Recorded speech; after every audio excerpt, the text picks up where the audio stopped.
Bonjour et bienvenue dans cette nouvelle vidéo tutoriel sur Cinema 4D.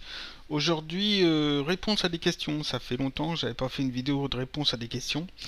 Réponse à 3 questions, en fait 2 questions et une petite mise au point sur une erreur que moi je fais qui peut porter à confusion quand vous utilisez Cinema 4D.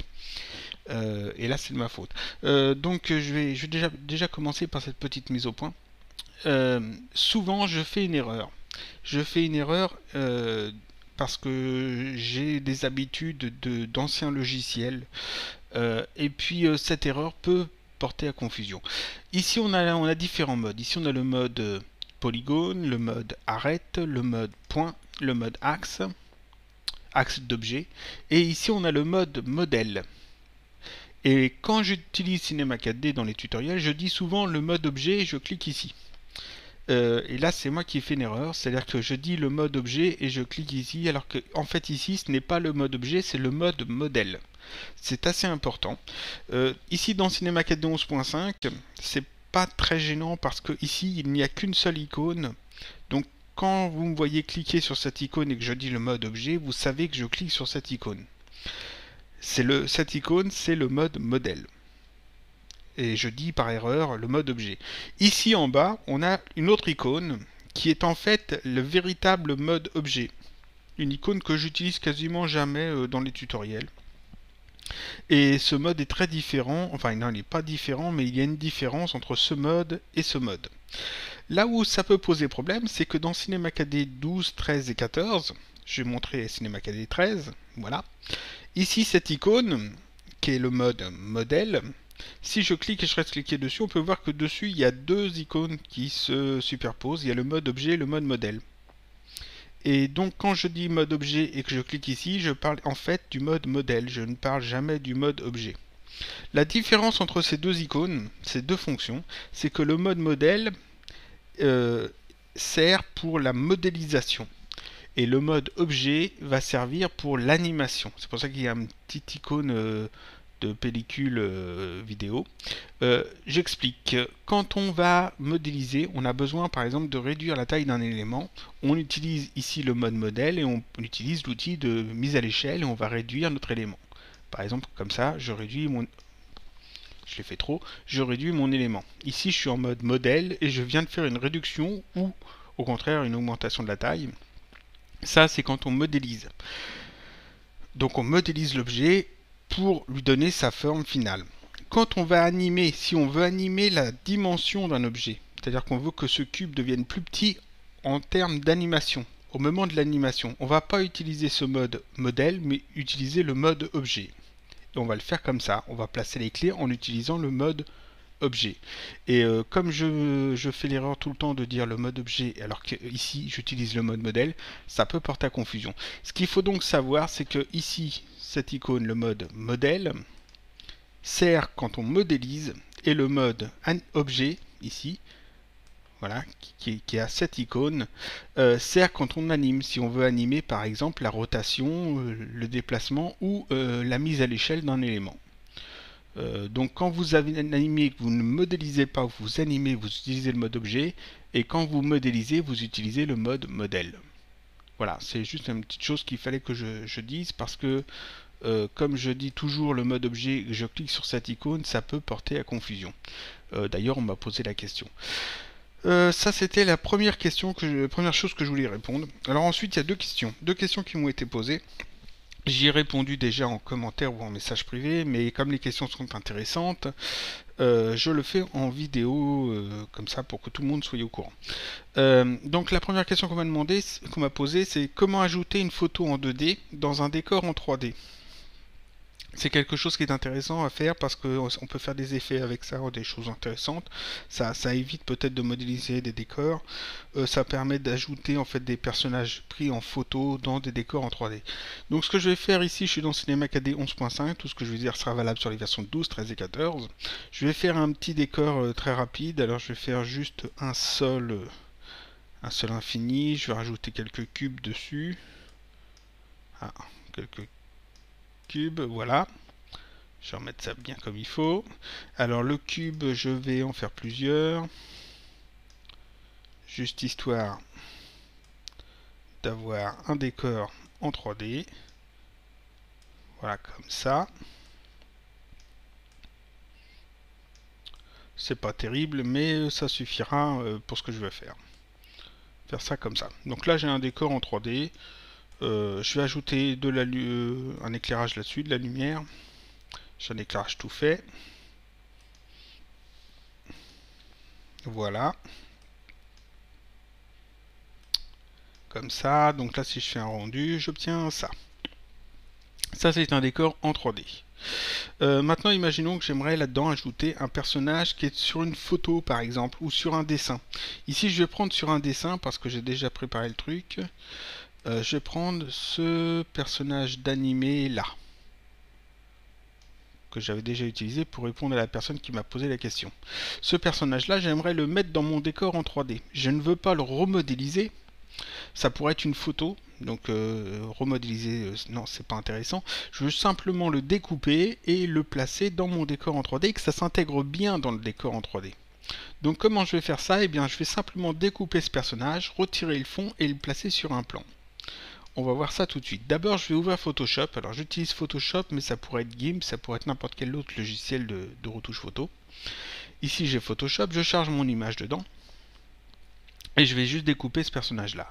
Alors, je vais retirer le petit cadenas qui est ici, pour avoir un calque. Je vais faire une première découpe du personnage. Alors, on va faire ça au mieux. Comme ça, voilà. Je vais effacer le fond. Alors quand c'est une photo, c'est un peu plus compliqué. Il faut utiliser les outils lasso par exemple, ou différents éléments pour bien découper tout le personnage. Ici, comme c'est un fond uni, j'ai juste à utiliser la baguette magique et à sélectionner en fait les éléments. Et ensuite on fait supprime, la touche supprime. Ça retire le fond. Comme c'est Photoshop, le fond vide est représenté symboliquement par un petit quadrillage blanc et gris. Je vais enregistrer cette image au format PSD ou au format TIFF. Ici, je vais choisir du PSD. Donc là, Ilioli Kasugano, enregistré. Ok, ça je peux le fermer. J'ai plus besoin de Photoshop, je retourne dans Cinema 4D.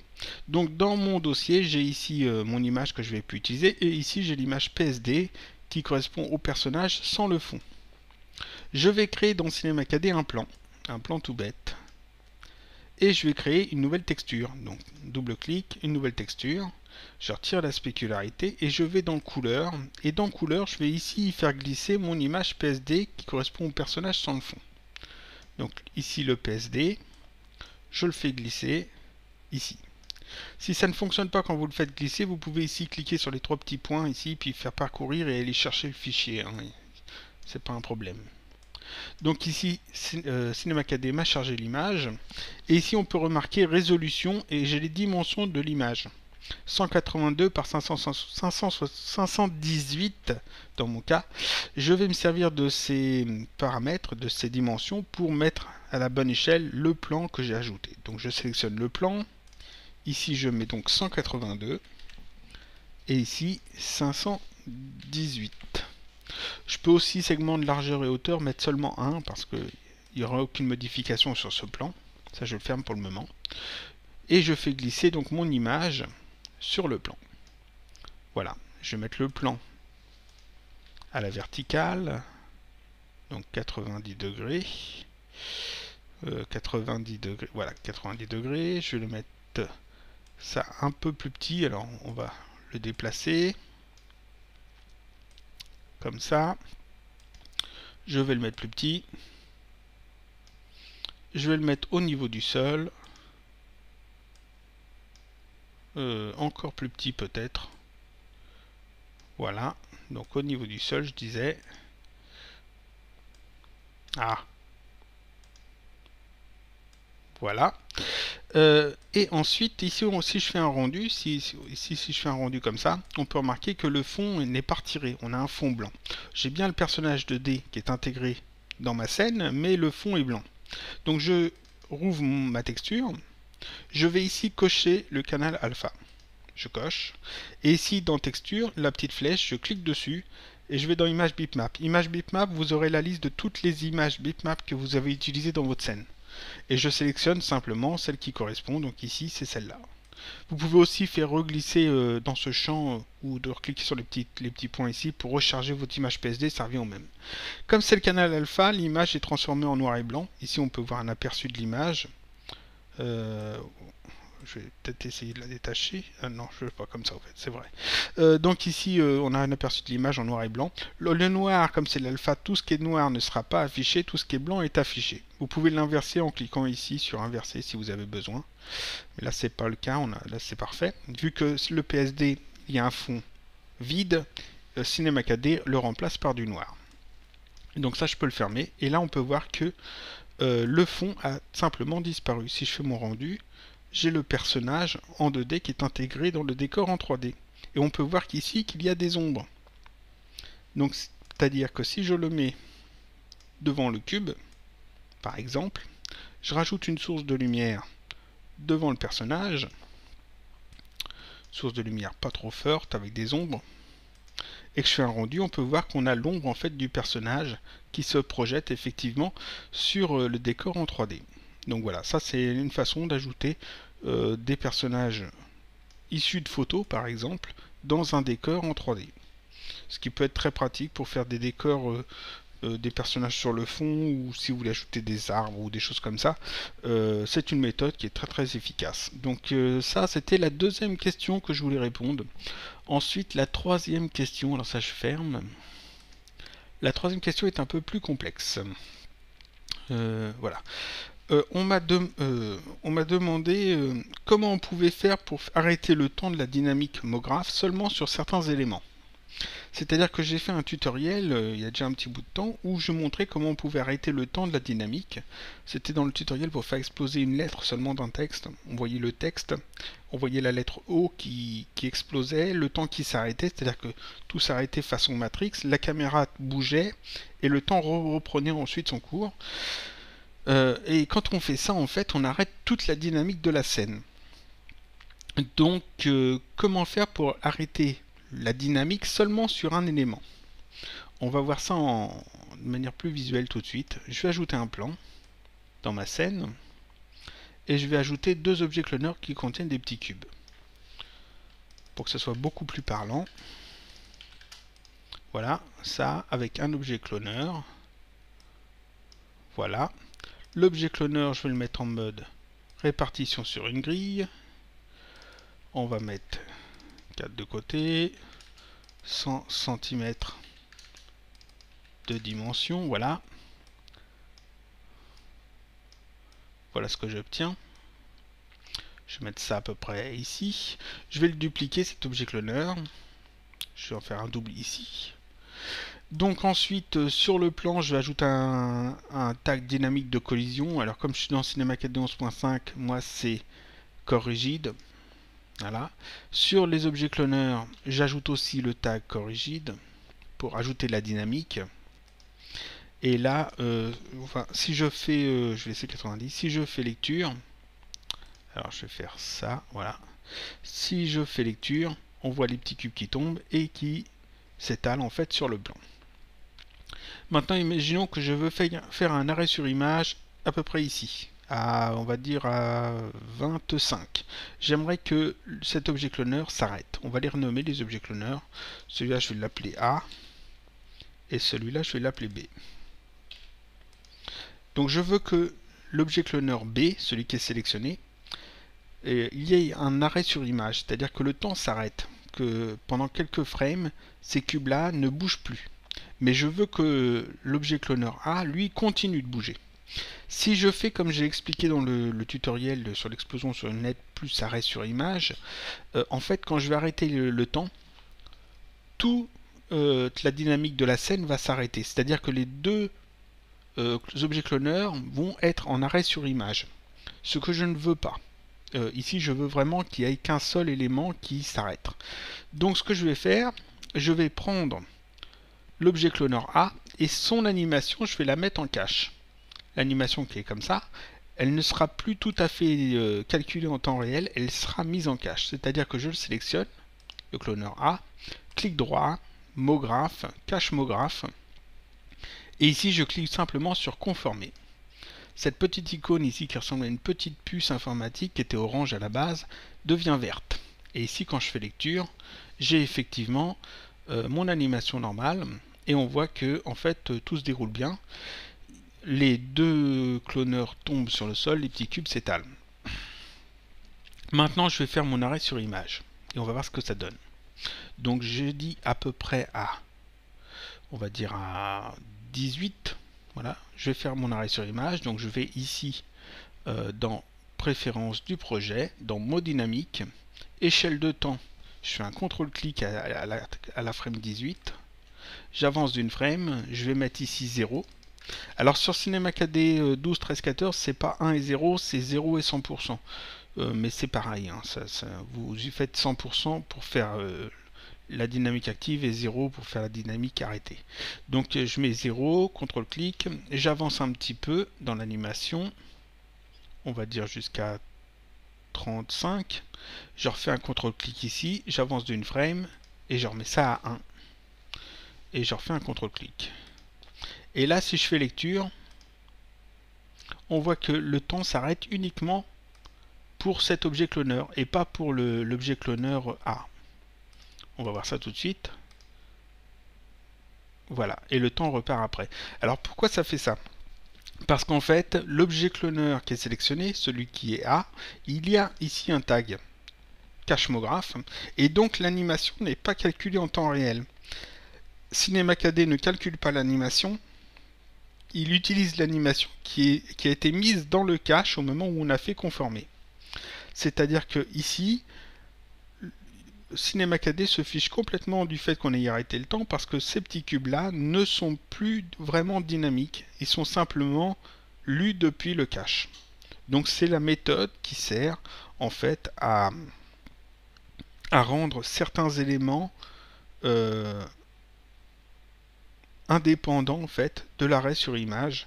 Alors ici j'ai mis le cache sur l'objet A pour avoir l'arrêt sur image sur l'objet B, mais je pourrais tout à fait faire l'inverse. C'est-à-dire que ce qu'on va faire tout de suite, ici je vais retirer le cache. Si je fais lecture, j'obtiens en maintenant, comme il n'y a plus de cache, les deux éléments sont dynamiques, donc ils sont tous les deux soumis à l'arrêt sur image. Je vais sélectionner l'objet B, je vais ajouter le cache dessus, cachemographe, conformer. Donc maintenant, l'objet B ne sera plus dynamique, il sera lu depuis le cache. Voilà. Et je peux retirer mes clés d'animation que j'ai mis. Alors je vais aller chercher mes clés d'animation que j'ai mis ici sur la mode dynamique. Je vais simplement les retirer. Et si je fais lecture, on peut voir que on a la même chose, sauf qu'on a mis le cache sur B. C'est-à-dire que ici, le cloneur B n'est plus dynamique, il lit l'information, il lit l'animation qui est mise dans le cache au moment où j'ai fait conformer. Alors que l'élément A, lui, est resté dynamique et continue en fait d'interagir avec les différents éléments de la scène. Voilà, ça c'était donc 3 réponses à des questions, j'espère que c'était assez clair. Donc je répète ce que j'ai dit, j'ai expliqué le mode ici, le mode objet modèle. Je dis toujours par erreur objet, alors qu'en fait ici c'est le mode modèle. Je vais essayer de me corriger moi-même. J'ai montré comment ajouter une photo 2D dans un décor en 3D. On a vu que c'était vraiment très simple, ça permet de faire beaucoup de choses. Par exemple des décors avec des arbres en fond, ou alors d'ajouter des photos de personnes que vous avez prises dans vos animations en 2D, si vous pouvez les mettre en fond. On peut aussi le faire avec des vidéos, si vous pouvez détourer en fait le fond d'une vidéo avec des logiciels de montage vidéo comme After Effects, ce genre de choses, des logiciels de compositing, vous pouvez créer une image, une vidéo que vous pouvez intégrer sur un plan. Et donc ici l'arrêt de la dynamique et le cachemographe qui permet en fait de rendre indépendant de la dynamique une animation de clone par exemple ou d'objet fracture. Voilà. Donc c'est tout pour aujourd'hui. Je vous dis à bientôt pour un prochain tutoriel toujours sur Cinema 4D.